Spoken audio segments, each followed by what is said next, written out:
যেটি প্রশ্ন করলেন, গর্ভকালীন সময়ে যখন সূর্যগ্রহণ হয়, চন্দ্রগ্রহণ হয়, তখন আমাদের দেশে কিছু প্রথা প্রচলিত আছে। বিষ্ণু ইসলামের একজন দাসী ছিল, তার নাম মারিয়াতু বিনতে শামাউন আল কিপ্তিয়া। খাদিজার গর্ভে বিষ্ণু ইসলামের সব সন্তানরা এসেছে, একটা সন্তান ছাড়া, সেটা তার নাম হচ্ছে ইব্রাহিম। বিষ্ণু ইসলামের সন্তান, ছেলে সন্তান ইব্রাহিম এসেছিল মারিয়ার গর্ভে।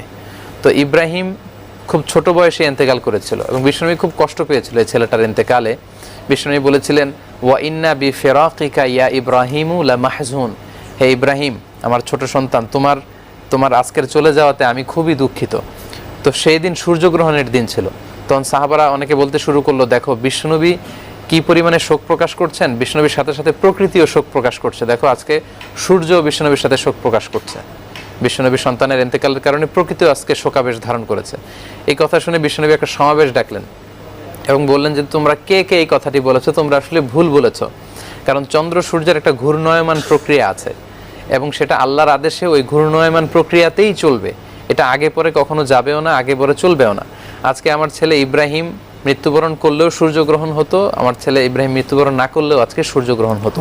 তো এই জাতীয় কুসংস্কারকে বিষ্ণু ইসলাম কিন্তু কখনোই প্রশ্রয় দেন এবং এগুলোর সাথে ইসলামের কোনো সম্পর্ক নেই। জি, আমরা অনেক কুসংস্কার থেকে আমরা যাতে বাঁচতে পারি সেই চেষ্টা কিন্তু আমাদের প্রত্যেকেরই করা উচিত। সূর্যকে নিয়ে এমন কিছু বলা আছে যে সূর্যের গ্রহণ লাগলে সেটা মানুষের ক্ষতি করে, তাই আমাদের ঘর থেকে বের হতে হয় না, এমন কিছু?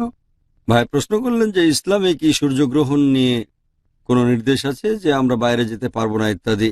হ্যাঁ, অনেক হাদিসে এই গ্রহণ নিয়ে বলা হয়েছে।